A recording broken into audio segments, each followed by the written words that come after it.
अब तक हमने 5 घरों के बारे में विश्लेषण किया है कि कौन से घर से हम क्या देख सकते हैं और कौन से घर के क्या क्या एट्रीब्यूट हैं। क्योंकि सबसे पहले आपको मालूम हो कि हम कौन से घर से क्या देखेंगे। मकान, प्रॉपर्टी, मकान है, प्रॉपर्टी है, वाहन है, प्रमोशन है, या कोई संतान सुख है, वैवाहिक जीवन का सुख है। ये सब जो एट्रीब्यूट्स हैं वो कहाँ से देखते हैं। जब तक आपको इस विषय के बारे में पूर्णतः मालूम नहीं होगा कि हम कौन से घर से क्या देखें, तब तक हम कोई प्रिडिक्शन के बारे में सोच भी नहीं सकते। आपके पास कोई व्यक्ति आता है, शादी कब होगी, उससे पहले आपको पता हो कि शादी हम कहाँ से देखते हैं। कोई आपसे पूछे कि नौकरी कब लगेगी, नौकरी कहाँ से देखते हैं, सर्विसेज कहाँ से देखते हैं, ये हमें मालूम हो, इसकी जानकारी हो। जब तक हमें इसकी जानकारी नहीं होगी हम उसको प्रिडिक्शन नहीं कर सकते सामने वाले को। तो अब तक हमने 5 हाउस, 5 घरों के बारे में एक ब्रीफली जानकारी ली। अब उसकी गहराई में जैसे जैसे क्लास आगे बढ़ती जाएगी हम बताते जाएंगे। एक बार हम ब्रीफली संक्षिप्त रूप से कुंडली के 12 घरों के बारे में जान लेते हैं। फिर हम एक एक घर का विश्लेषण करेंगे। कौन से घर में कौन से ग्रह से बैठने से क्या होता है, उसके क्या इफेक्ट होते हैं। कुंडली के अंदर धन योग कहां से बनता है, धन कहां से आएगा, अगर धन नहीं आता तो उस समय हम क्या करें, उपाय करें, अलाइनमेंट करें, क्या करें।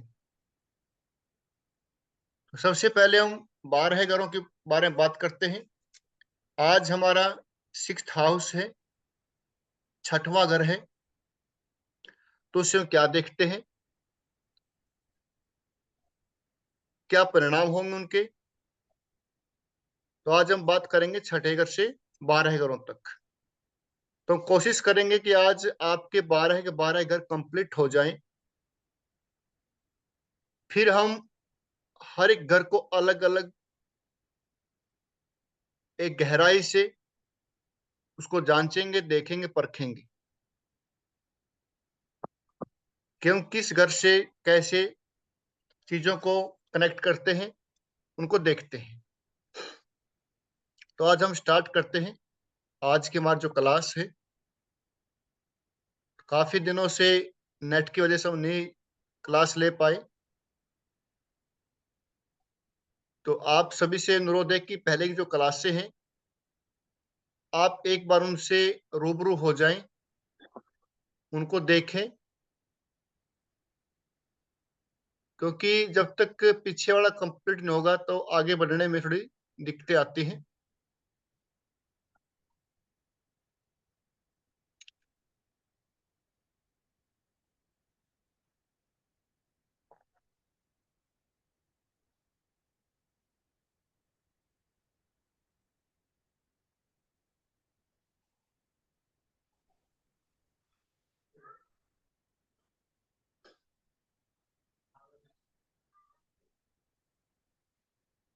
6ठा भाव।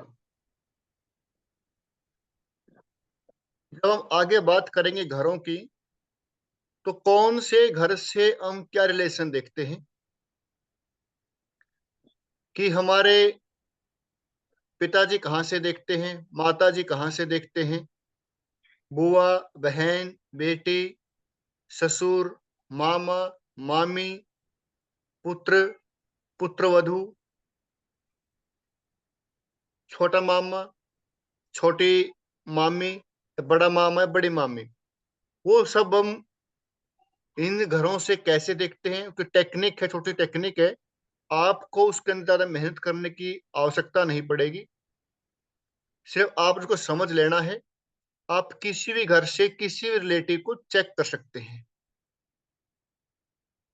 एक टेक्निक बताऊंगा आपको आगे में, नेक्स्ट क्लास में, कि आप अपने ही कुंडली से, आपकी कुंडली के अंदर किन ग्रहों की दशा चली हुई है या अंतर्दशा चली हुई है, और उसी समय जो आपके रिलेटिव हैं उनके साथ कैसा चल रहा है, कोई बीमारी है, कोई प्रमोशन है, क्या है, आप पता कर सकते हैं।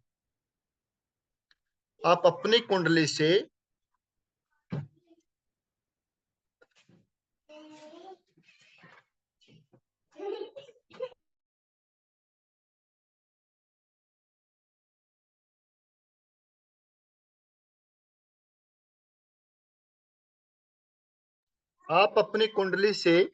जान सकते हैं कि वह अंतर्दशा आपके कौन से रिलेटिव के लिए क्या काम करेगी। हो सकते कि वो अंतर्दशा आपको अपने बिजनेस में, नौकरी में अच्छा देके जाए, लेकिन वही अंतर्दशा आपके पिताजी के लिए बीमारी लेके आई। वही अंतर्दशा आपकी बुआ जी के लिए अच्छा लेके आए। वही अंतर्दशा आपके जो अदर रिलेटिव हैं उनके लिए क्या रिजल्ट लेके आती है। तो आप अपनी कुंडली से उन सब के बारे में पता कर सकते हैं, बता सकते हैं। तो हम आज बात करते हैं छठे भाव की। छठे भाव क्या है? षड रिपु है। 6 प्रकार के जो हमारे शत्रु होते हैं, मद, मोह, लालच, अहंकार, ये जो षड रिपु है, षड रिपु सिक्स्थ हाउस से देखते हैं। बीमारी है, अहंकार है, लालच है, सेवक है, या अपने अधीन कार्य करने वाले लोग। आप किसी भी फील्ड में कोई भी कार्य करते हैं, कोई जॉब करते हैं, कोई बिजनेस करते हैं, उसमें आपके अंडर वर्क करने वाले जो कर्मचारी हैं वो छठे घर से देखते हैं। किसी भी प्रकार की सर्विस है, चाहे वो सर्विस आपकी प्राइवेट हो, गवर्नमेंट हो, हर प्रकार की सर्विस हम सिक्स्थ हाउस से देखते हैं। चाहे आपको किसी गुरुद्वारे के अंदर सेवा करना हो, किसी मंदिर के अंदर सेवा करनी हो, किसी अनाथ आश्रम में, किसी भी बीमार बच्चों के लिए, हर प्रकार की सेवा है वो छठे हाउस से देखी जाती है। बीमारियां हैं, लड़ाई झगड़े हैं, कोर्ट केस हैं, वो सब हम छठे घर से देखते हैं।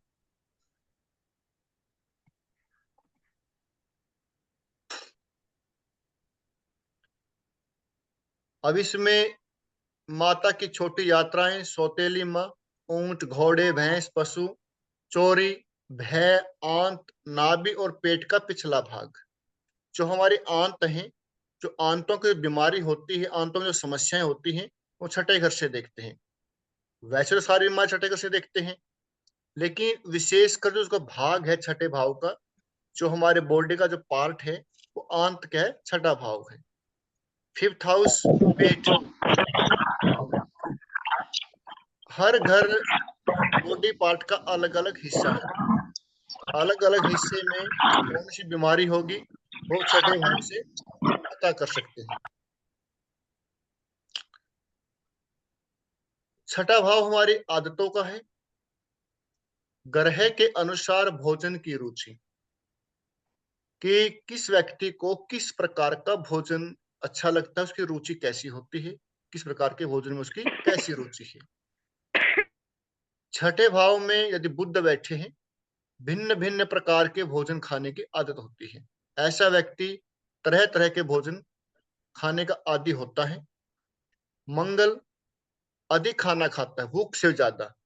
कुछ लोग देखे होंगे आपने कि उन्होंने एक बार खाना खा लिया, भूख नहीं है, फिर भी उन्हें खाने की इच्छाएं बनी रहती है। तो वो क्या है, जिनके 6th हाउस में मंगल बैठे हो। चंद्रमा क्या करता है, चंद्रमा खाने का मूडी होता है। यानी कि आप उसको बोलोगे कि आप खाना खाइए, वो कहेगा तब मूड हो तभी खाऊंगा। कुछ मूडी होते हैं, उनको भूख से उससे कोई मतलब नहीं, लेकिन जब मूड होता है तभी खाते हैं। तरल पदार्थ के वो शौकीन होते हैं।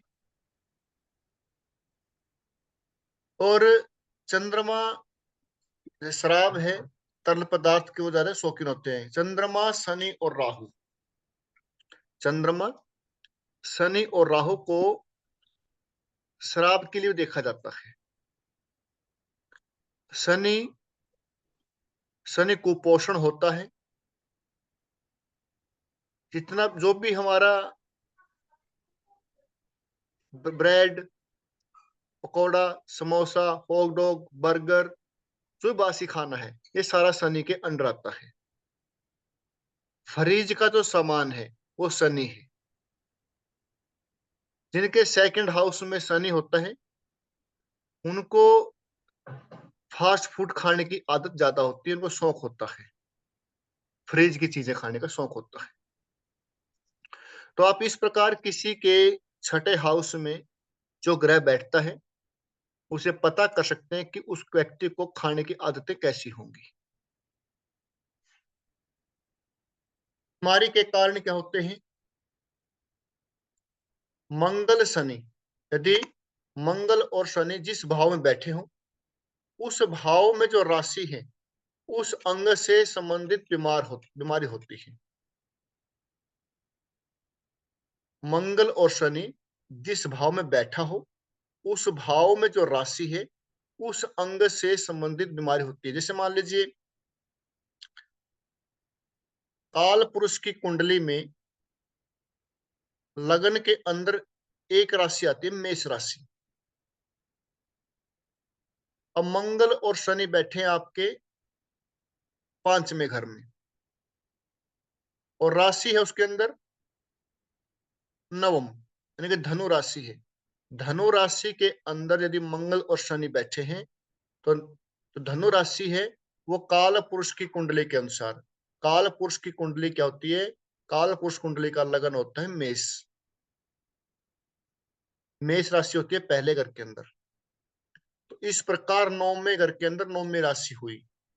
तो 9वीं राशि में शनि और मंगल बैठेंगे, तो 9वीं राशि तुम्हारी घुटनों से ऊपर का जो हिस्सा होता है, वो मंगल की, वो 9वें की राशि होती है, अंग होता है। तो वहां पे समस्या होगी। जब इसका पार्ट आएगा बीमारियों का, तो वहां इसका अच्छे से विश्लेषण करेंगे। मंगल 6ठे भाव में कॉन्स्टिपेशन, कब्ज बोलते हैं जिसको, या पाइल्स का कारण होता है, या 6ठे भाव के स्वामी के साथ बैठा हो। मंगल या 6ठे भाव में हो, या 6ठे भाव के स्वामी के साथ बैठा हो, तो ऐसे रोग होने की संभावना होती है। गुरु कैंसर का कारक होता है, लेकिन 6, 8, 12 भाव से उसका संबंध होना चाहिए, और अशुभ ग्रहों से संबंध होना चाहिए। जो अशुभ ग्रह है उनसे संबंध होना चाहिए। जरूरी नहीं कि गुरु 6, 8, 12 भाव में कैंसर हो, ऐसा जरूरी नहीं है। लेकिन उसकी कुछ कंडीशन है कि उन पर, गुरु पर राहु शनि केतु जो अशुभ ग्रह, उनका प्रभाव साथ में हो, तभी ऐसे योग फलित होते हैं। तीसरे, 6, 11वें भाव में पापी ग्रह शुभ फल देंगे पर बीमारी भी देते हैं। तीसरा, छठा और 11वां, इनको बोलते हैं त्रिशडाया। त्रिशडाया, तीसरा, छठा और 11वां भाव। कुंडली के सबसे बुरे घर कहे गए त्रिशडाया भाव। वैसे हम क्या मानते हैं कि 6, 8 और 12 है, ठीक है, हमारे त्रिक भाव हैं, कुंडली के बुरे घर कहे जाते हैं। लेकिन पाराशर जी ने, जो हम पढ़ रहे हैं, ये क्या है, ये पराशरी है, वैदिक है, पराशरी है। तो पराशर जी ने 3, 6 और 11 है, तीसरा, छठा और 11वां जो घर है, इनको बोला गया त्रिशडाय। तीन माने थ्री, त्रि माने 3, षड माने 6, आय माने एकादश भाव, 11वां भाव। ये कुंडली के सबसे बुरे ग्रह कहे गए। इनके अंदर बैठा हुआ अशुभ ग्रह अच्छे फल देता है, लेकिन बीमारियां भी देता है। छठे भाव का संबंध, छठे भाव का संबंध 8वें भाव से बने तो टेंशन होती है। छठे का स्वामी अष्टम में बैठ जाए, या अष्टम का स्वामी छठे में बैठ जाए, या दोनों के स्वामी एक साथ बैठ जाए, तो व्यक्ति को टेंशन होती है। छठा भाव किस चीज का, हमारा छठा भाव हमारे ऋण का है, कर्जे का है, लोन का है। और सेकंड हाउस क्या है, सेकंड हाउस हमारे धन का है। छठा भाव कर्जे का है, सेकंड भाव धन का है। यदि सेकंड भाव का और छठे भाव का संबंध 11वें भाव से हो जाए, 11वां भाव किस चीज का है, 11वां भाव हमारे लाभ का है, हमारी इच्छाओं की पूर्ति का है। तो ऐसे व्यक्ति को लोन आसानी से मिलता है, बैंक से लोन आसानी से मिलता है। कुछ लोग देखे होंगे आपने कि उनको लोन बड़ी आसानी से मिल जाते हैं, पहले वाला पूरा किया नहीं, दूसरा उनको मिल जाता है, क्योंकि उनकी कुंडली के अंदर योग होता है। सेकंड हाउस, छठा हाउस, दूसरा घर और छठे घर का संबंध 11वें घर से होता है। या तो छठे के स्वामी और दूसरे के स्वामी 11वें घर में बैठे हो, या उसके स्वामी के साथ संबंध हो, ऐसे व्यक्ति को लोन आसानी से मिल जाते हैं। अगर 12वें भाव से जुड़े, दूसरा और छठे का संबंध 12वें भाव से हो, तो खर्चे ज्यादा होते हैं। ऐसे लोगों को लोन बड़ी मुश्किल से मिलता है और खर्चे ज्यादा होते हैं।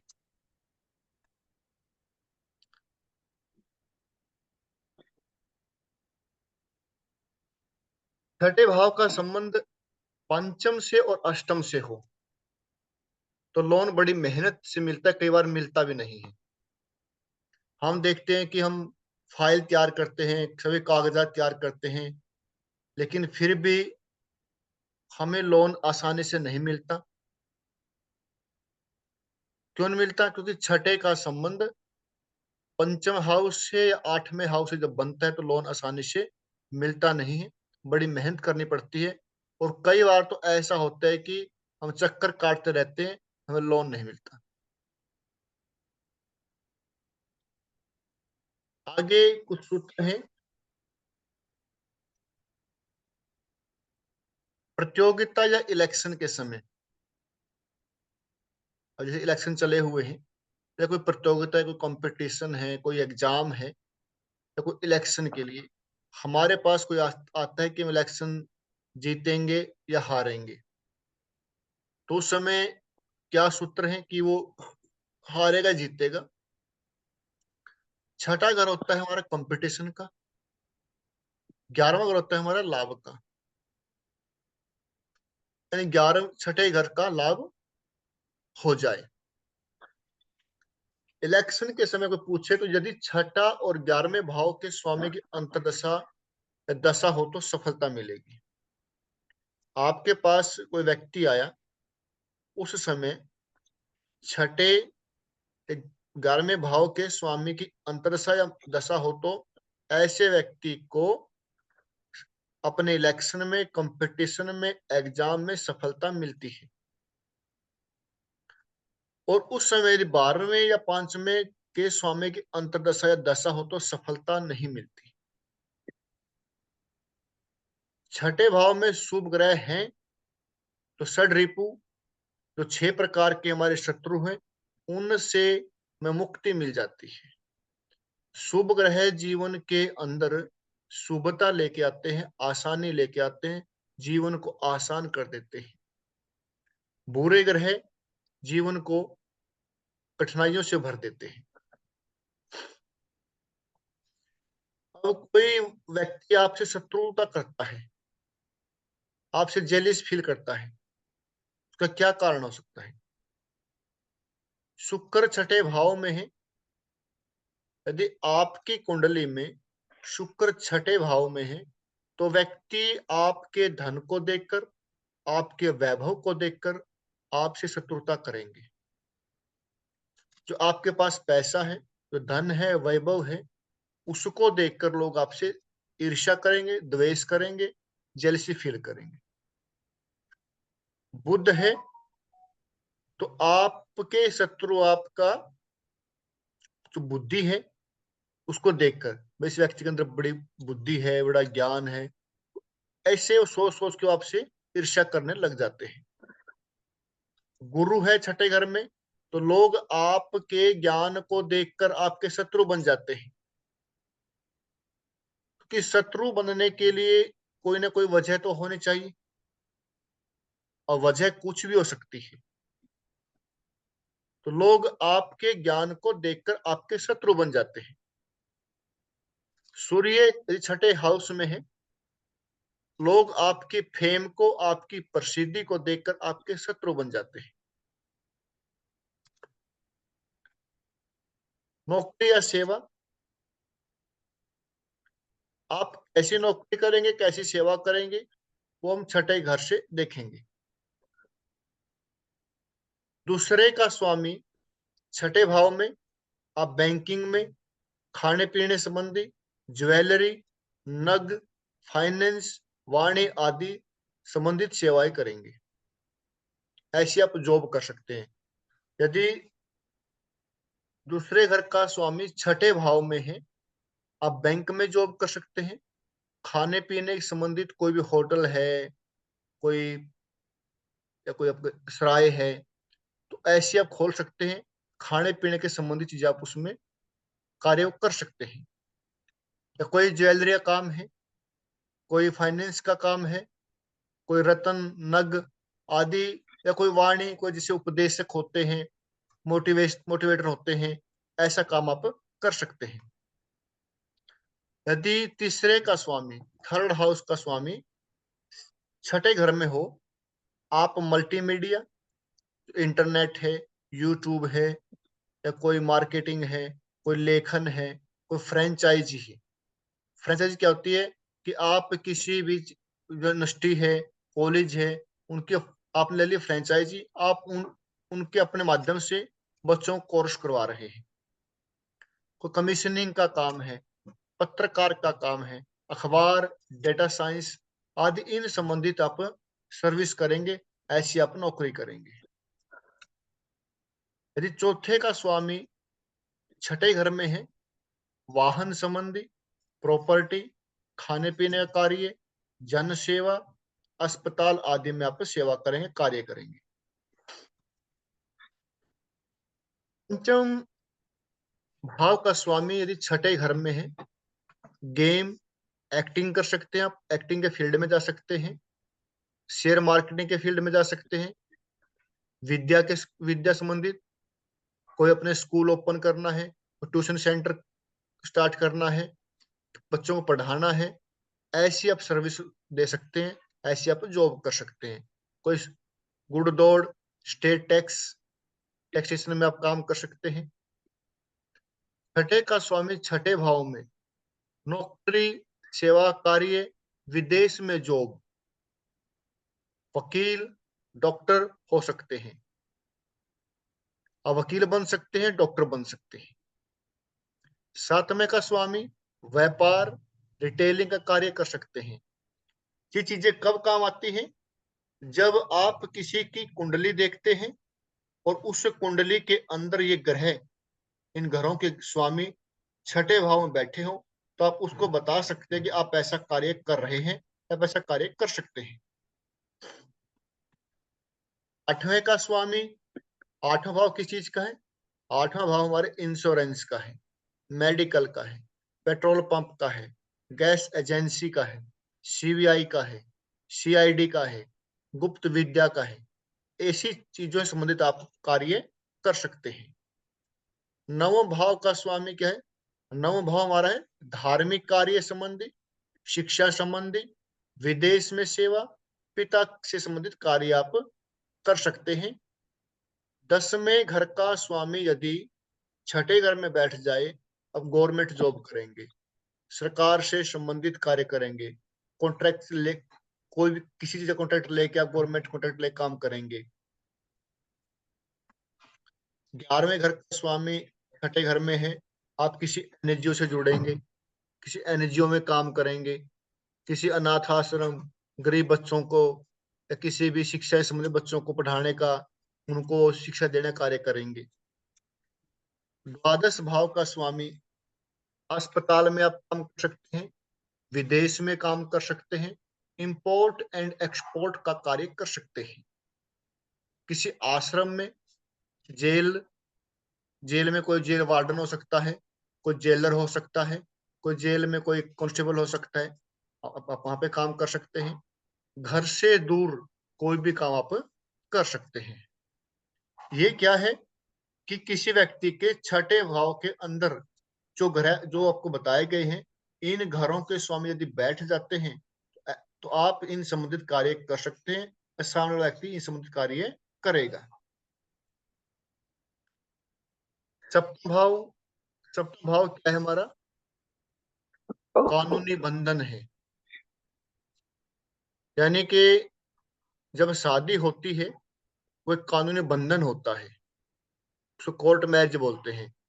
लेकिन जो हमारे मान जो हमारा जो रीति रिवाज है, विवाह फेर आदि करवाते हैं, वो एक बंधन है, तो मंत्रों द्वारा बांधा गया एक बंधन है, तो सप्तम हाउस है। विवाह संबंधी, स्त्री सुख, व्यापार, अदालती, विदेश से नाम मान और सम्मान, अंतरराष्ट्रीय व्यापार, जनसभा, कमर, मूत्र प्रणाली आदि हम सप्तम हाउस से देखते हैं। कर्क सिंह, जिन व्यक्तियों का लगन कर्क या सिंह होता है, यानी कि पहले घर में कर्क राशि हो या सिंह राशि हो, ऐसे व्यक्तियों का जो वैवाहिक जीवन मोस्टली कष्टमय होता है, उनके वैवाहिक जीवन में समस्याएं आती हैं। शुक्र छठे 12वें भाव का स्वामी विरक्त बनाता है, शादी करते हैं, जिंदगी भर समझौता करते हैं। शुक्र यदि छठे या 12वें भाव का स्वामी है जो उसके साथ हो, तो ऐसी शादियों क्या होता है, तो जिंदगी भर समझौता होता है, मतलब कि शादी का वो आनंद नहीं ले पाते। 5वें 7वें 11वें भाव के स्वामी की अंतर्दशा होनी चाहिए पार्टनरशिप, बिजनेस और विवाह के लिए, यानी कि अगर पार्टनरशिप करनी है, विवाह, विवाह तीन घरों के स्वामी की अंतर्दशा में हो सकता है, 5वें 7वें और 11वें। यदि 11वें घर के स्वामी की अंतर्दशा हो तब भी विवाह हो सकता है, या 5वें घर के स्वामी की अंतर्दशा हो तब भी विवाह हो सकता है, या 7वें घर के अंतर स्वामी की अंतर्दशा हो तब भी विवाह हो सकता है। जो डाइवोर्स होता है, उसको तलाक बोलते हैं लिखित में, वो 7वां घर होता है। यात्राओं में रुकावट, आप कहीं यात्राएं कर रहे हैं, यात्रा में रुकावट आती है, तो सप्तम भाव होता है, यात्रा रुक रुक कर होती है, क्योंकि सप्तम भाव से भी हम विदेश यात्रा देखते हैं। सप्तम भाव में बैठे हुए ग्रह की अंतर्दशा में व्यक्ति विदेश जा सकता है। क्यों? क्योंकि चौथा घर हमारे घर का होता है। कुंडली का चौथा भाव है वो हमारा मकान है, हमारा घर है, जहां पर हम रह रहे हैं। चौथे से चौथा सातवां घर हुआ। चौथे से चौथा सातवां घर हुआ। सातवां घर क्या हुआ? घर से दूर। यानी कि सप्तम घर में बैठे हुए ग्रह की अंतर्दशा में आप विदेश जा सकते हैं। कुंडली के अंदर दो घर होते हैं, सेकंड और सप्तम। जो व्यक्ति को मृत्यु तुल्य कष्ट देते हैं, इन घरों में बैठे हुए ग्रह की या इन घरों के स्वामी की सेकंड और सेवंथ, सेकंड और सेवंथ, सेकंड और सेवंथ, दूसरा और सातवां घर, इन घरों में बैठे हुए ग्रह या इन घरों के स्वामी की अंतर्दशा में आपको मृत्यु तुल्य कष्ट होते हैं। वो तीन प्रकार के हो सकते हैं, शारीरिक, मानसिक और आर्थिक। किसी को बीमारी हो जाती है, किसी को धन संबंधी समस्या आती है, किसी को मानसिक परेशानी होती है, मन बेचैन रहता है, उसको मानसिक पीड़ा हो जाती है। इनमें से कोई एक हो सकती है। यदि किसी व्यक्ति के सप्तम भाव में या सेकंड भाव में या इनके स्वामी की अंतर्दशा हो, प्रत्यंतर दशा हो, तो उस समय एक ही उपाय करना है, उससे बड़ा कोई उपाय नहीं है। वो है महामृत्युंजय मंत्र का जाप। कोई व्यक्ति आपके पास आता है, आप देखें क्या उस समय उसकी सप्तम घर में, सेकंड घर में बैठे हुए ग्रह की अंतर्दशा तो नहीं है, या उनके स्वामियों की, सेकंड की और सातवें घर के स्वामी की अंतर्दशा या प्रत्यंतर या महादशा तो नहीं है। अगर है तो उनको आप केवल एक ही उपाय बताएं, महामृत्युंजय मंत्र का जाप, शिव पूजा। आगे हम बात करते हैं आठवां भाव। आठवां भाव रहस्य है, ट्रांसफॉर्मेशन है। ट्रांसफॉर्मेशन क्या होता है? व्यक्ति के जीवन में एक बदलाव आता है। कुछ लोग देखें आपने कि कुछ समय पहले वो बिल्कुल किसी से बात नहीं करते थे, अचानक वो सभी से बात करना शुरू कर देते हैं। कुछ लोग नशे के आदी होते हैं पहले की उम्र में, लेकिन बाद में छोड़ देते हैं। कुछ लोग अपने आयु के 30 साल तक कोई नशा नहीं करते, 30 साल के बाद ऑटोमेटिक नशा करना आरंभ कर देते हैं। कुछ लोग धार्मिक होते हैं, लेकिन कुछ समय बाद वो अधार्मिक हो जाते हैं। कुछ अधार्मिक होते हैं, धार्मिक हो जाते हैं। वो क्या बदलाव है, वो ट्रांसफॉर्मेशन है। आयु, मानसिक कष्ट, हार, पराजय, सजा, रुकावट, अस्त्र है, शस्त्र है, पत्नी द्वारा धन प्राप्ति, जिसको हम बोलते हैं दहेज, इंश्योरेंस, पैतृक संपत्ति, शमशान, बिना मेहनत से कमाया हुआ धन, तंत्र मंत्र यंत्र, नदी का तैरना, गुप्तदान, तारण मारण, पेंशन, समुद्री जहाज की यात्रा। जो हम विदेश में जाते हैं समुद्र के द्वारा, समुद्र जहाज के द्वारा, वो अष्टम भाव से देखते हैं। कोई पूछे कि इसको इस दशा के अंदर विदेश में जाना है तो कैसे जाए, तो जहाज से जाए, एरोप्लेन से जाए, या समुद्री जहाज से जाए? तो बता सकते हैं समुद्री जहाज, यानी कि अष्टम भाव। अष्टम भाव का संबंध 11वें भाव से हो, बिना मेहनत के कमाई होती है। क्योंकि 11वां भाव कमाई का है, लाभ का है। अष्टम भाव क्या है? अन अर्न्ड मनी, बिना कमाया हुआ धन, क्योंकि इंश्योरेंस है। अष्टम भाव का संबंध भारमय भाव से हो तो खर्चे ही खर्चे होते हैं। अष्टमेश का संबंध बारहवें भाव से हो तो उस अंतरदशा में व्यक्ति के खर्चे ही खर्चे होते हैं। यदि अष्टम भाव में शुभ ग्रह बैठे हो तो पति पत्नी से लाभ होता है, पति को पत्नी से, पत्नी को पति से लाभ होता है। यदि आठवें घर में शुभ ग्रह बैठा हो, यदि आठवें घर में शुभ ग्रह बैठ जाता है तो पति को पत्नी से, पत्नी को पति से लाभ होता है, नहीं तो नुकसान होता है यदि अशुभ ग्रह वहां पे बैठ जाए। चंद्रमा अष्टम भाव में तो व्यक्ति को मानसिक परेशानी होती है, डिप्रेशन होता है। अष्टम भाव मानसिक परेशानी देता है, कब? तो चंद्रमा अष्टम भाव में बैठा हो। और आप एक चीज देखना, कभी तो कुंडली देखते हैं, कोई व्यक्ति हमारे पास कब आता है? डॉक्टर के पास व्यक्ति कब जाता है? जब बीमार होता है।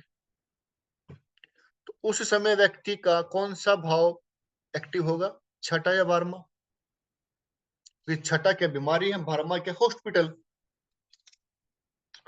तो छठा और बारहवां भाव इनमें से कोई एक्टिव होगा तभी डॉक्टर के पास मरीज जाता है अपने इलाज के लिए।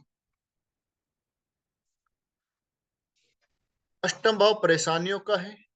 जब परेशानी होती है तो व्यक्ति इधर उधर घूमता है। एक ज्योतिषी के पास व्यक्ति कब आता है? जब अष्टम भाव उसका एक्टिव होगा, अंतरदशा में, प्रत्यंतर दशा में या महादशा में या गोचर में। आप कभी ये चेक करना, जब कोई व्यक्ति परेशानी लेकर आता है आपके पास तो उस समय व्यक्ति का अष्टम भाव एक्टिव होता है।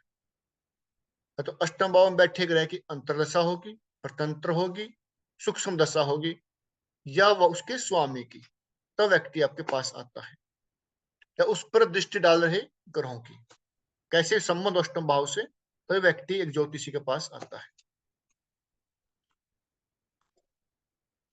जिस घर का स्वामी आठवें भाव में बैठता है उस घर से संबंधित बदलाव होंगे व्यक्ति के जीवन में। और जिस घर का स्वामी अष्टम भाव में बैठ जाता है तो व्यक्ति उस घर से संबंधित चीजों को छुपाता है। अष्टम भाव क्या है? अष्टम भाव बिल है। बिल कौन सा? सांप का बिल, बिच्छू का बिल। क्योंकि काल पुरुष की कुंडली के अंदर अष्टम राशि आती है अष्टम भाव के अंदर। वो कौन सी है? वृश्चिक। वृश्चिक क्या होती है? बिच्छू होता है, बिच्छू डंक मारता है। अष्टम भाव बिल है। जिस भी घर का स्वामी अष्टम भाव में होगा तो व्यक्ति उस घर से संबंधित चीजों को छुपाता है, छुपानी चाहिए। जैसे किसी के पंचम भाव का स्वामी पंचमेश अष्टम भाव में बैठ जाता है तो व्यक्ति अपनी शिक्षा के बारे में छुपाएगा या अपने बच्चों के बारे में छुपाएगा, बच्चों की शिक्षा के बारे में छुपाता है। आप उसे पूछेंगे क्या बच्चा क्या कर रहा है, क्या कोर्स कर रहा है बाहर, वो बताएगा नहीं सही तरीके से। पंचम भाव अफेयर का भी होता है। ऐसा व्यक्ति अपने अफेयर को छुपाता है। दसवें का स्वामी अष्टम भाव में बैठ जाए तो व्यक्ति अपने कार्य को छुपाता है। वो क्या कर्म कर रहा है, क्या जो काम कर रहा है, क्या बिजनेस कर रखा है। आप उसे पूछेंगे क्या काम करे, क्या बिजनेस करे, बताएगा नहीं, झूठ बोलेगा, छुपाएगा अपने काम को। सेकंड घर का स्वामी यानी कि द्वितीय अष्टम भाव में बैठ जाता है तो व्यक्ति अपने धन के बारे में छुपाता है। आप उसे पूछेंगे धन के बारे में, मेरे पास तो कुछ नहीं है, बताएगा ही नहीं वो आपको। 11वें घर का स्वामी अष्टम भाव में बैठ जाता है तो व्यक्ति अपने मित्रों के बारे में छुपाता है। और ऐसे मित्र उसको बिच्छू की तरह डंक मार सकते हैं, धोखा दे सकते हैं, बच के रहना चाहिए।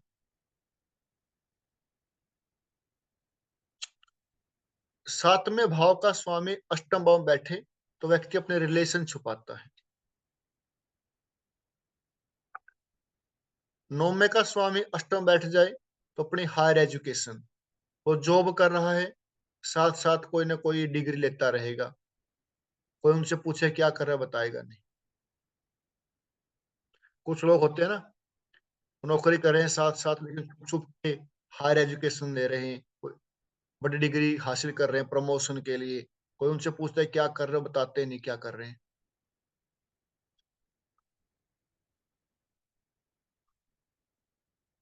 तीसरे का स्वामी अष्टम भाव बैठ जाए, व्यक्ति अपनी प्लानिंग, अपनी योजनाएं, कुछ भी योजना करता हो किसी को बताता नहीं।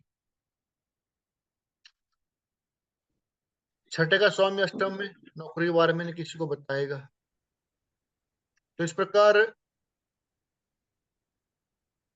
अष्टम भाव में बैठा जो ग्रह है, और वो ग्रह किन घरों का स्वामी है, उन घरों से संबंधित चीजें व्यक्ति अपने जीवन में छुपाता है, वो किसी को बताता नहीं। छुपाना भी अच्छी बात है कुछ चीजों के लिए। यदि थर्ड लॉर्ड, तीसरे घर का स्वामी अष्टम भाव में बैठ जाता है तो व्यक्ति को अपनी योजनाएं किसी को बतानी नहीं चाहिए, कब तक, जब तक वो पूर्ण न हो जाए, अन्यथा उसकी योजनाएं सफल नहीं होंगी।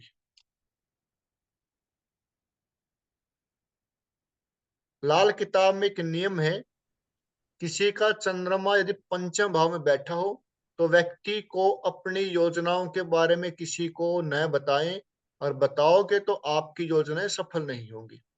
चंद्रमा पंचम भाव में। तो आगे हम बात करते हैं नवम भाव।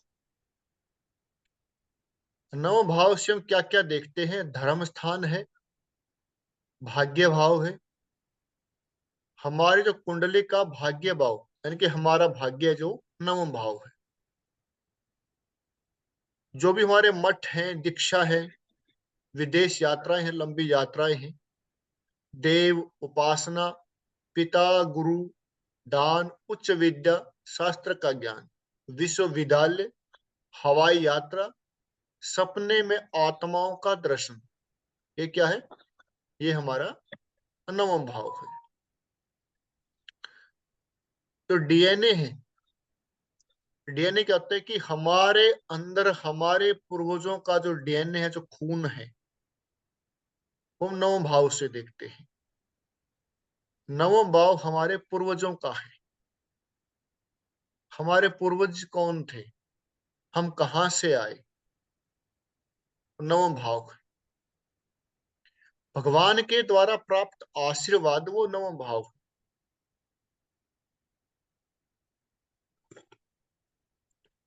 क्योंकि बृहस्पति देव की दो जो दृष्टियां हैं, पंचम और नवम, पांचवी और नवमी, उनको बोलते हैं अमृत दृष्टि। जहां पर बृहस्पति की पांचवी और नौवीं दृष्टि पड़ जाती है, वहां पर अमृत के छींटे पड़ते हैं। वो बुरे घरों को या बुरे ग्रहों को अमृत बना देती है। तो कुंडली के जो पंचम और नवम भाव हैं, उनको कुंडली के अंदर लक्ष्मी स्थान कहा गया है। जो केंद्र है 1, 4, 7 और 10, जो केंद्र भाव है 1, 4, 7 और 10, इनको बोलते हैं विष्णु स्थान। 5 और 9, इनको बोलते हैं लक्ष्मी स्थान। कुंडली के, अगर हम बात करें कि कुंडली के सबसे अच्छे घर पंचम और नवम, और उससे भी अच्छा समझे तो नवम। कुंडली के सबसे बुरे घर 3, 6 और 11। तो जो नवम घर है वो हमारे डीएनए है, हमारे पूर्वज है, हमारे भाग्य की वृद्धि है और भगवान से प्राप्त आशीर्वाद है। किसी के यहाँ पर नवम भाव पर बुरे ग्रहों की दृष्टि, बुरे ग्रह बैठे हो तो व्यक्ति सारी उम्र अपने भाग्य को ही कोसता रहता है। मेरे भाग्य में ये नहीं है, मुझे ये नहीं मिला, मेरा भाग्य ही बुरा है। भाग्य बुरा नहीं है, पूर्व जन्म में किए गए कर्मों के संचित कर्मों के द्वारा उसको जो प्रारब्ध मिला है वो उसका भाग्य है। लेकिन ग्रहों को सही तरीके से आप यूज कर सकते, भाग्यों को भी, भाग्य में भी सुधार कर सकते हैं। कर्म से सुधार होता है। कर्म बढ़िया करिए तो आपके भाग्य में सुधार होगा, ये निश्चित है। नौ भाव में बैठे ग्रहों के अनुसार यदि इन ग्रहों में से कोई नौ भाव में बैठ जाता है और इनकी अंतर्दशा या महादशा आती है तो आपने किस ग्रह की पूजा कैसे करनी चाहिए वो बताया गया है।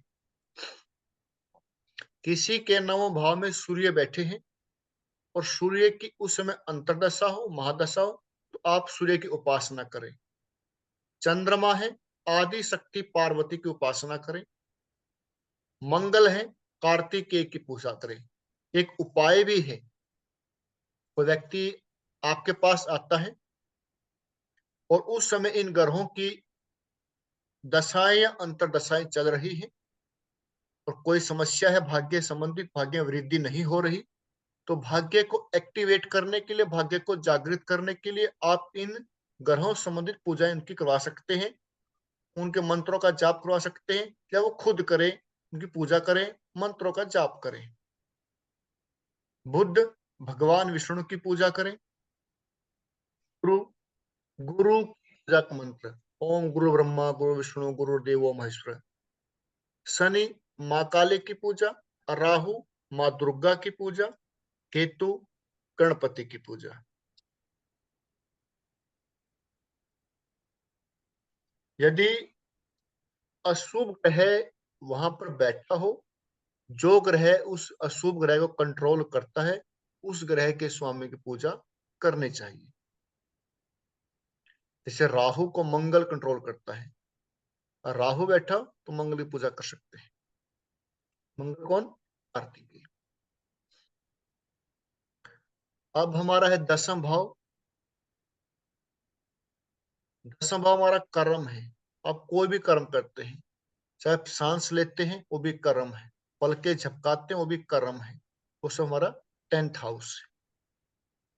कारोबार है, पद सम्मान तरक्की उन्नति अच्छा परिणाम, नौकरी सरकार से यश सफलता, हुकूमत करना, तीर्थ यात्रा, जज। ये हमारा क्या है? दसम भाव है।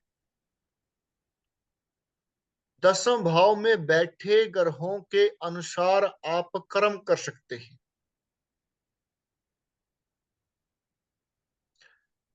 गुरु ज्ञान का कार्य कर सकते हैं, पाप व क्रूर ग्रह तो बदनामी होगी। यदि दसम भाव में गुरु बैठे हैं तो ज्ञान संबंधी कोई टीचर है, कोई उपदेशक है, कोई पुजारी है, ऐसा आप काम कर सकते हैं। ज्योतिषी बन सकते हैं, न्यायाधीश बन सकते हैं। अगर पाप ग्रहों का संबंध हो तो बदनामी हो सकती है।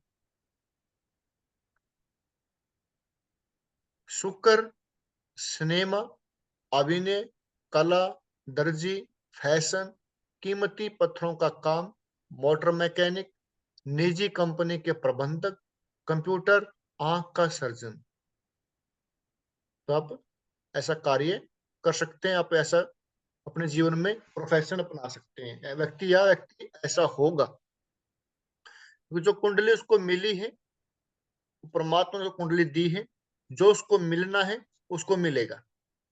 मंगल आर्मी प्राविद्या एक काम करें, पुलिस मेडिकल जमीनी काम, रियल एस्टेट का काम,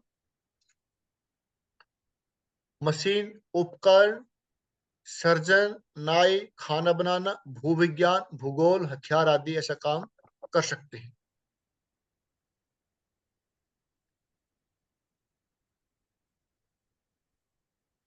अगर बुध बैठते हैं 10वें भाव में, तो आप एक ऐसा काम करें जिसमें आप स्वयं स्वयं बॉस न बने, स्वयं मालिक न बने, किसी और को मालिक बनाए, आप खुद वहां पे काम करें।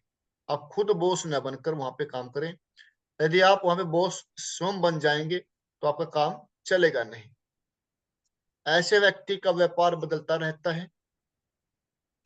अकाउंट का काम कर सकते हैं आप, लेखन, शिक्षण, डाक, पुस्तक, प्रकाशक, सामग्री, मूर्तिकला, निर्माता, संचार, संगठन कर्मचारी, ट्रेवल एजेंट।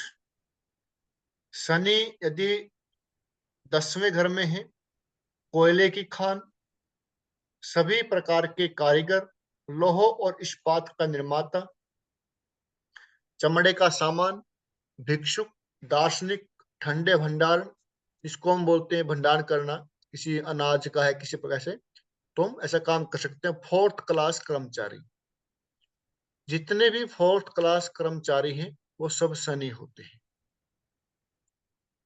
यदि आपने शनि को खुश करना है, अपना कर्म सही तरीके से करिए और फोर्थ क्लास कर्मचारियों को खुश रखिए। फोर्थ क्लास कर्मचारी खुश हैं तो आपका शनि खुश है। राहु भारी और बड़ी मशीनों का कार्य, रक्षा साधन निर्माण, विस्फोटक, जासूसी, आयात, चमड़े, राजनयिक और पायलट आदि का कार्य कर सकते हैं। केतु 10वें भाव में है, कंप्यूटर, गुप्त विद्या, जो हमारी एस्ट्रोलॉजी है, तंत्र मंत्र है, वो सब गुप्त विद्या के अंदर आता है। घड़ियां, जानवरों का व्यापार, सिंह का व्यापार। सूर्य उच्च पद, ज्वेलरी, गहनों का व्यापार, डॉक्टर, हड्डी विशेषज्ञ, कंपनी के मालिक, वित्त संबंधी आदि कार्य कर सकते हैं। चंद्रमा नर्सिंग यात्रा, शराब विक्रेता, टूर गाइड, कपड़ा व्यापारी, दूध डायरी, भोजन मछली व्यवसाय आदि। पब्लिक सेक्टर, अर्ध सरकारी संस्थान, पानी का काम, दूध का काम आप कर सकते हैं।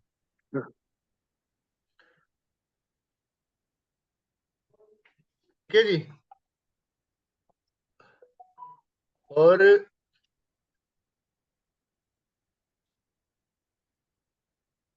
आज के लिए इतना काफी है।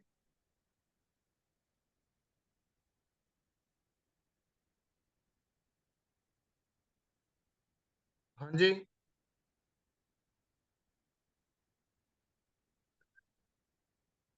रमेश जी। जी जी वीरेंद्र जी। आज के काफी है, करवाएं आगे इसमें। करवा दो, द्वादश तक करवा दो। करवा देना आज का तो। ठीक है, जी। वही मैं कहीं भी।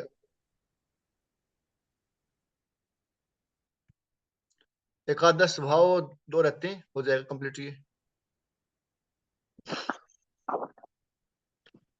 एकादश भाव,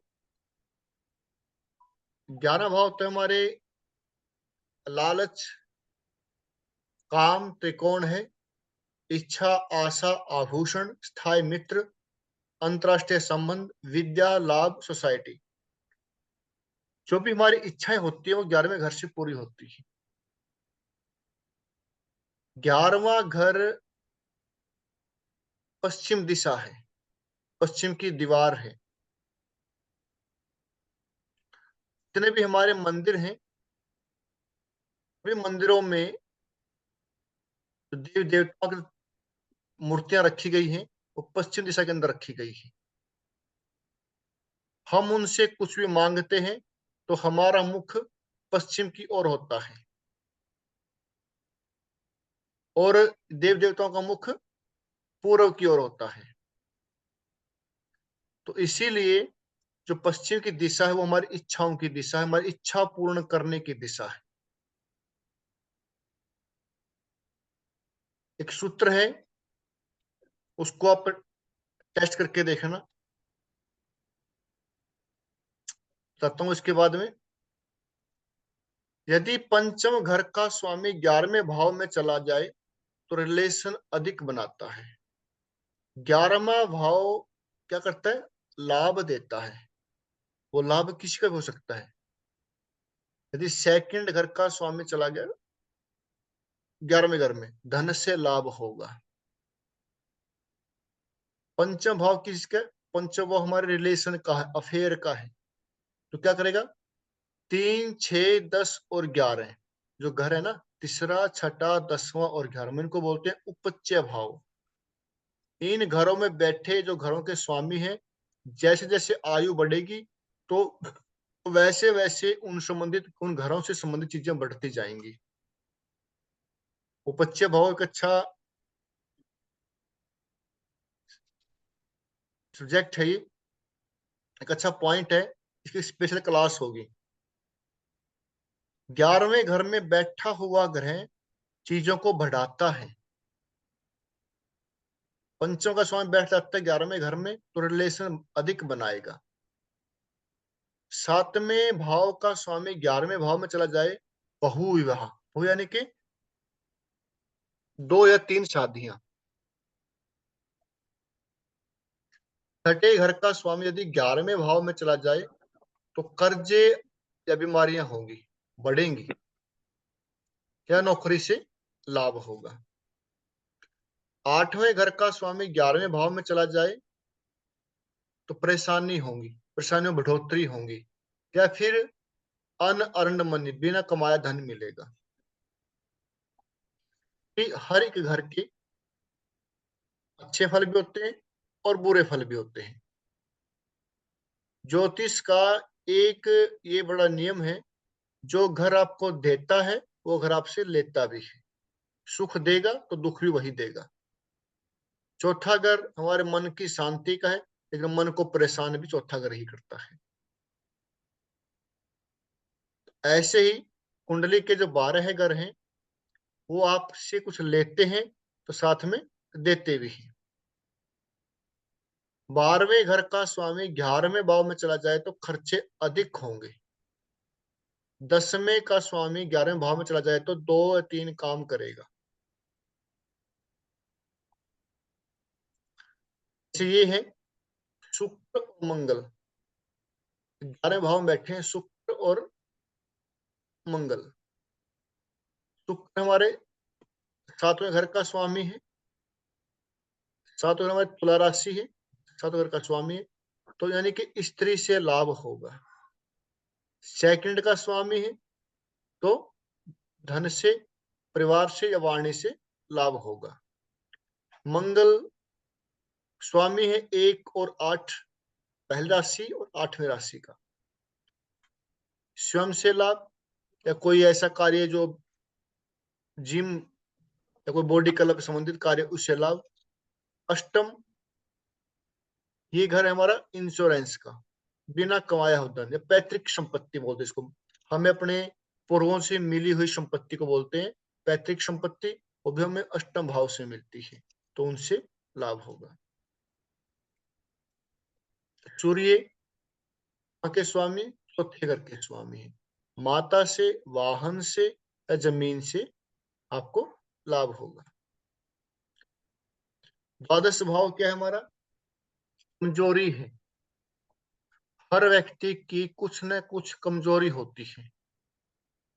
किसी कमजोरी उसके बच्चे हैं, किसी की उसकी कमजोरी उसकी डरने की आदत है, किसी कमजोरी उसका लालच है, किसी कमजोरी उसका जो गुस्सा है। तो वो जो 12वां घर है वो हमारी कमजोरी है। दान, डोनेशन, चैरिटी, मेडिटेशन, अस्पताल, इंपोर्ट एक्सपोर्ट, इनकम टैक्स, जो दंड है, जुर्माना है, जेल है, विदेश यात्रा है, घोटाले हैं, वो सब 12th हाउस है, 12वां घर है। सैया सुख है, वो 12वें घर से देखते हैं। लग्नेश यानी पहले घर का स्वामी 12वें घर में चला जाए तो ऐसा व्यक्ति विदेश में जाता है। या उसको जन्म से कोई ना कोई शारीरिक प्रॉब्लम होती है। दूसरे घर का स्वामी 12वें घर में जाए, उसको चिंता होती है किन चीजों की? वाणी संबंधी। या फिर ऐसा व्यक्ति बैंक बैलेंस या एफडी करवाता है अपने बैंक के अंदर। तीसरे घर का स्वामी यात्रा पर, क्योंकि 12वां घर क्या है? खर्चे का भी है। 12वां भाव हमारा क्या है? वो खर्चे का भी है। तो ऐसा व्यक्ति किन चीजों पर खर्चे करेगा, किन चीजों से संबंधित वो चिंता करेगा? थर्ड हाउस का स्वामी यानी कि तृतीय से जब 12वें घर में जाएगा, तो ऐसा व्यक्ति छोटी छोटी यात्राओं पर खर्चे करता है, छोटे भाई बहनों पर खर्च करता है। किसी का कोई वीजा है, वीजा नहीं लग रहा, कोई डॉक्यूमेंट संबंधी कोई कार्य नहीं बन रही, और उनका थर्ड हाउस का स्वामी 12वें घर में बैठा कुंडली के अंदर, तो वो वीजे का फार्म, किसी जॉब इंटरव्यू का फार्म, किसी हॉस्पिटल में या आश्रम में जाकर भरे, तो उसका इंटरव्यू का कॉल आएगा, उसका वीजा बनेगा, उसके दस्तावेज से संबंधित काम बनेंगे। चौथे घर का स्वामी यदि 12वें घर में है, 12वां घर विदेश है, खर्चे हैं, लॉस है, तो जमीन संबंधी विवाद हो सकते हैं, लड़ाई झगड़े हो सकते हैं। अपनी संस्कृति से दूर जाके जमीन खरीदे तो उसको लाभ होगा। 5वें घर का स्वामी 12वें घर में है, 12वां घर डोनेशन का है, दान का है, तो व्यक्ति अपने बच्चे को दान करना सिखाए। उसका बच्चा विदेश जाएगा और वो दान नहीं करता, तो उसको मतलब कि शारीरिक संबंधी कोई कमजोरी हो सकती है। छठे घर का स्वामी 12वें घर में जाए, कोर्ट केस, लड़ाई झगड़ों पर ज्यादा खर्चे होंगे, बीमारियों पर ज्यादा खर्चे होंगे। पति पत्नी रात को सोने से पहले बगैर लड़ाई करे नहीं सोएंगे। तो उसका एक सॉल्यूशन है, आपने जो दिन में जो आपकी डेली रूटीन जो कार्य रहे, जो काम रहे हैं, उनको आप एक बार रात को उनसे संबंधित चर्चा करें, तो समस्या खत्म हो जाएंगी।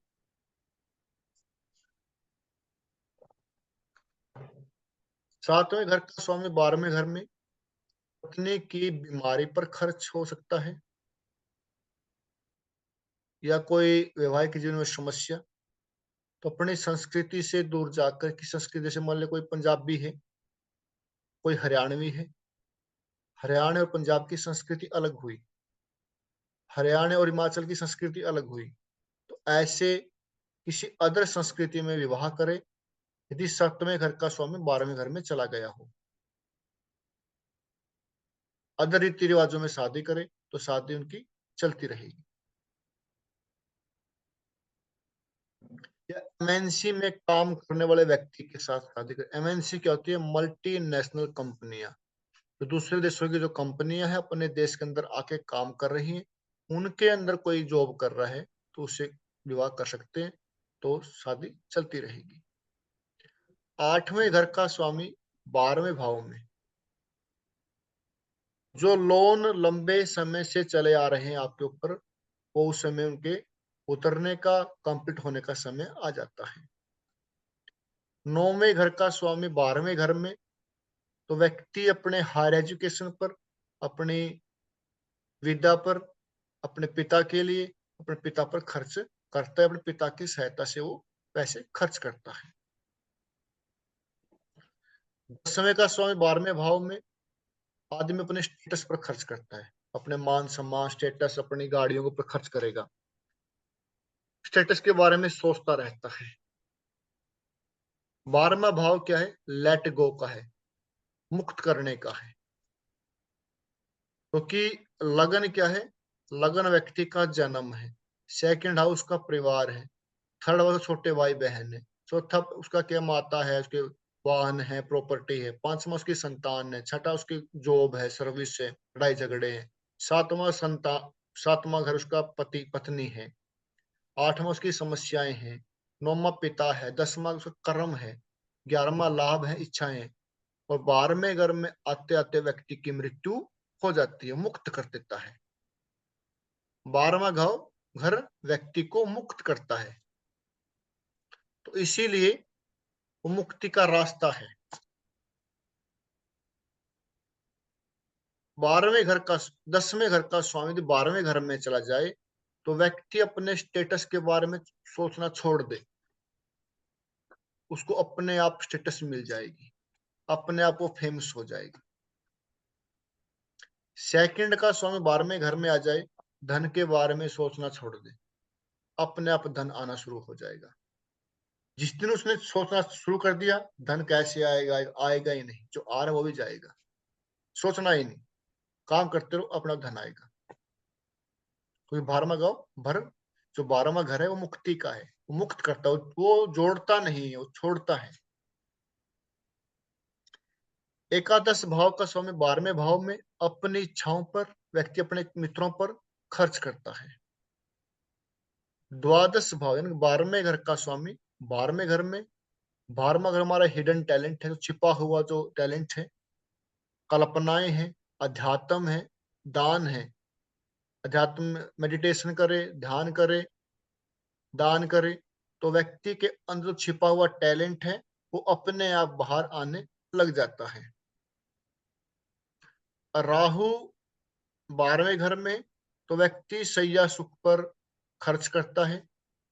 अगर वहां पे शुभ ग्रह बैठ जाता है तो अच्छे कर्म पर, अच्छे कार्य पर वो खर्च करता है। गुरु यदि 12वें घर में बैठा हो, अकारक हो, अकारक क्या होता है, मतलब कि उस लगन के लिए सही ना हो, तो व्यक्ति दिखावे के लिए खर्चे करता है। खर्चे तो करेगा लेकिन लोगों को दिखावे के लिए खर्चे करेगा और मुफ्त की सलाह देगा। कोई इसको सलाह नहीं मांगेगा लेकिन मुफ्त की सलाह बांटेगा। इसका गुरु 12वें घर में हो। शुक्र 12वें घर में ज्यादा शॉपिंग करना पसंद करता है, मानव जाति के कल्याण की निस्वार्थ सेवा करता है। शनि अगर वहां है, शुभ दृष्टि के साथ है, एकांत में काम करना पसंद करता है, पीड़ित है तो लंबी बीमारी देता है। बुद्ध से पीड़ित है, शनि यदि बुद्ध से पीड़ित है तो ऐसे व्यक्ति को मानसिक बीमारी या मृगी के दौरे पड़ते हैं। मंगल शुभ दृष्टि में है, जमीन जायदाद बनाता है। अगर अशुभ दृष्टि में है, पाप ग्रहों के साथ है, तो गुप्त शत्रु उसका नुकसान करते हैं, नौकर ही उसके शत्रु बन जाते हैं। बुध ज्यादा बोलता है, बिना मतलब के बोलता है, व्यापार पर ज्यादा खर्च करता है। तो ये हमारा, हमने आज 12 घरों कंप्लीट किया है। कल हम बात करेंगे सप्तम घर की। अब हमने 12 घरों को एक संक्षिप्त रूप से बताया कि कैसे कैसे हम इसको देखते हैं। कल हम बात करेंगे धन की। पहले कि धन व्यक्ति के जीवन में कहां से आता है, अगर आ नहीं रहा तो फिर हमें क्या करना चाहिए कि धन आपके जीवन में आए उस अंतरदशा या महादशा के अनुसार।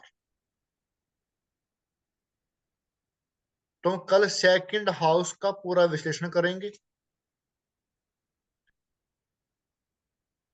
वाणी, धन, फाइनेंस, बैंकिंग,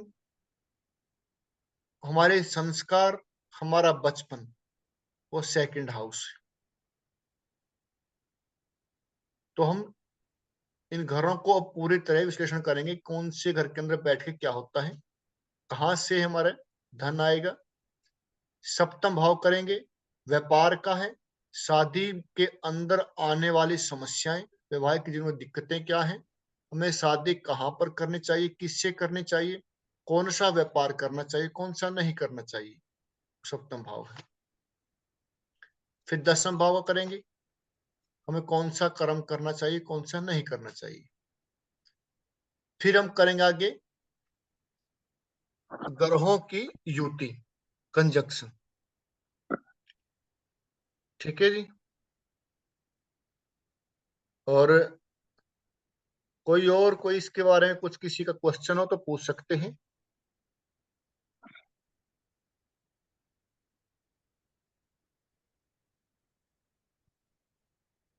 ठीक है, तो फिर हम आगे कल ही क्लास स्टार्ट करें, कल से इसी समय 8 बजे।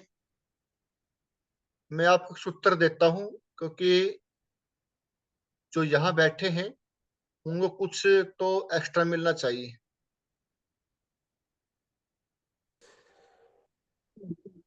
सभी को जय श्री राम, शुभ जय श्री राम। रात्रि। जय श्री राम, जय श्री जय श्री राम जी। कल मिलते हैं, ठीक है जी।